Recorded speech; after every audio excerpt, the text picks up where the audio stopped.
So how do we take the military veteran, and many of you will know somebody who served in the military or know of someone who served in the military, and how do we take them and help them bring value to Canadian business? Imagine if we can help the business community understand the value a veteran can bring, but also take the time and effort to help that veteran transition from the military culture into the business culture, then we've truly grown an economic pipeline that will drive economic growth. So this talk is aimed at the veteran and the business leader and how they can come together for their mutual benefit. And for those of you sitting closer to the screens than others, you can see this is my journey. This is me. As a young man, I served in the Royal Navy, flying helicopters off the back of ships. I even served in the Royal Yacht Britannia, and that's me on the bridge. I then joined the Canadian Armed Forces for a number of years, and finally I made the difficult, complex, and hard transition into business. And last year I got to do something not a lot of CEOs get to do. I got to take our company Martello public, and I got to ring the bell at the TSX. And the TSX at the time said to me, "We can't think of another veteran who's done this, taken their company public." In Canada alone, there are 600,000 veterans, average age of 58, and that's about 2% of the population. In the US, those numbers balloon. 22 million people, 7% of the population.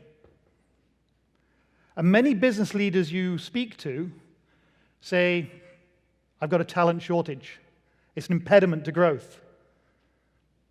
But with those numbers, that's not a talent pipeline any business leader can afford to ignore. However, the veteran has to be able to make the transition. They have to recognize this is a cultural shift, and those are never easy. It's a cultural shift from the military environment into the much bigger and different and complex business environment. And it's not monolithic. A fast-paced tech startup has a very different culture than a well-established financial institution. And you've got to be able to adapt into that environment and make that leap. At the same time, a lot of senior veterans think, well, I'm just going to leave and teach leadership to the business community. And the one thing that's there is like, how do you understand their environment? How do you understand their culture? And yet you want to lecture to them. And when I look at that, I say, well, hold on. Would you expect a senior business leader to one day leave his job and step in, and next day he's taking command of a battle group in combat? Probably not. When I left the military, one of my first jobs was doing business development. And I got on the Via Rail train and went down to Toronto, and I'm sure many of you have done that journey, and you get off at Union Station, that big cathedral to trains, and you step out onto the plaza. And across from you is the big Fairmont Hotel, and there's this huge throng of humanity going backwards and forwards. And I ground to a halt. Frozen, feet frozen on the ground. In the military, you climb a knot of mountains. Some because it's operationally required. Others because you want to. And some because some really loud guys yelling at your ear, get your sorry self up that mountain as fast as you can. They call it training. But here I am looking at these new mountains, these tall buildings in Toronto, that I realized I had no idea how to climb them. I didn't have the skills. I wasn't prepared. I wasn't ready for these new mountains. And that's terrifying. Because military culture is unique. It has to be. Think about what we ask military people to do. Go in harm's way, potentially get badly hurt, killed, and we've all lost friends, and when ordered to do so, potentially kill other human beings. To be able to have that environment, you need a unique culture. You have to. It requires things like depersonalization, authoritarianism, uniformity, but also the positive, trust, teamwork. And there's one we don't talk about very often, which is expendability.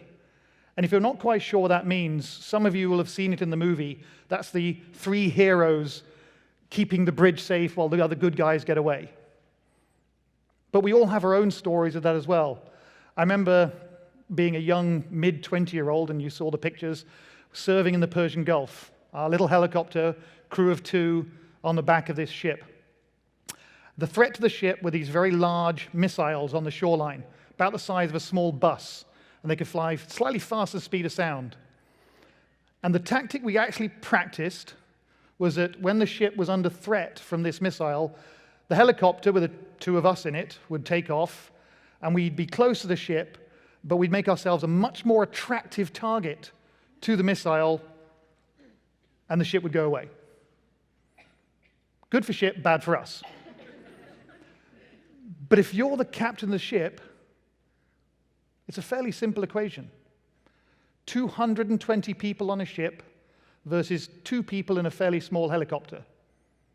And his leadership training has allowed him to be able to make that decision, life or death decisions. That's what military leadership training is designed to do. In the business culture, as a general rule of thumb, when I'm trying to close a deal, I don't ask the product management team to sacrifice themselves so we can get this away. I think we'd have a bit of rush on jobs. So I'm going to give some advice to the veteran and then to the business leader. For the veteran, you mentally have to take the uniform off. It has defined you for many, many years. From 30 feet away, somebody can tell if you're Army, Navy, or Air Force, what trade you're in, what courses you've taken. Do you have jump wings? Are you a pathfinder? Where you've been, what medals are you wearing? And every day you've worn that, and you've had a book to guide you on what to wear. But that's done. You have to mentally take that uniform off and hang it up in the closet. It'll always be there. It'll always be part of you, but you've got to mentally hang it up. Because in the business community, we can't judge people by what they wear. You could be at Starbucks, just downstairs, and you're standing next to somebody in jeans and a t-shirt with a ponytail, but she is the CEO of a fintech, doing very, very well. There's no book on what to wear for business. You've mentally got to take that off. At the same time, your leadership model has to change. What has served you well in the military may not serve you well in business. Business is different. You're going to have to adapt. And at the same time, the best way to do that is find people to help. Build your network and find mentors. And if my journey is anything to go by, you need to keep finding mentors at every stage for your first, second, or even third career post-military. But you will find commonalities. You will find things that make this journey easier. Some of them are fairly obvious. They're technical in nature. You might be a vehicle technician. You might be a lawyer. You may be a pilot. These are technical skills you can transfer. Trust and respect still has to be earned. Nothing changed there. But then there are other commonalities, and I found one that I actually find quite interesting, and it's the commonality between salespeople and what in the military we call a human intelligence, or HUMINT, operator. Now, a HUMINT operator, their job is to go get information from other humans. A salesperson, if you boil it down, is to go and sell something to other humans. Both of them need really strong interpersonal skills. They need to be very mentally agile, and they need to be able to work without supervision. So they've got some characteristics. At the same time, you ask both those two groups to do paperwork. The salesperson has to complete purchase orders and update the CRM system, and they'll find really good reasons why they're far too busy with sales activities to do any form of paperwork. The human operator is remarkably similar. He has to complete intelligence reports and update source databases, and he will find really good operational reasons why he doesn't have to do that. He's far too busy. At the same time, when you have to get the right information, you send your best human operator. When you have to close the deal, you send your best sales guy, the guy who always closes. And when you look at those people, they can be quite quirky. And by that I mean, which is, you spend 80% of your time managing that one person, 20% on the rest of the team. But they're the ones who close the deal. You will always find these commonalities as you go through this journey. And for the business leader, the first job a military person has after leaving is by far the hardest. You may look at them and think, I don't think you'll fit in. You may look at them and say, you've got potential, but you're a bit of an unknown. You may not even understand their resume. There's far too many military acronyms or slang military terms in there. But in reality, they can bring enormous value to you and your business.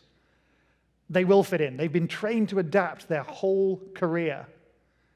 They're fabulous team players. They truly know what's important, and they're very outcome-driven. And like any business, you can't grow without taking a little bit of a risk, no matter how small. And we mitigate risks. And if you can't find help, if you can't find a military person who can help guide you, translate the resume, or guide them, go on LinkedIn. Type CD, literally, CD. And it stands for Canadian Decoration. And you'll find a whole whack of us on LinkedIn, and reach out. We'll translate the resume. We'll help you, we'll help them, because that's part of still being the team. So ultimately, as you go through this, bringing a veteran onto the team is good for you. It solves that talent problem, and at the same time, you're giving back to someone who has served their country. In Canada alone, 5,000 veterans a year are joining the workforce.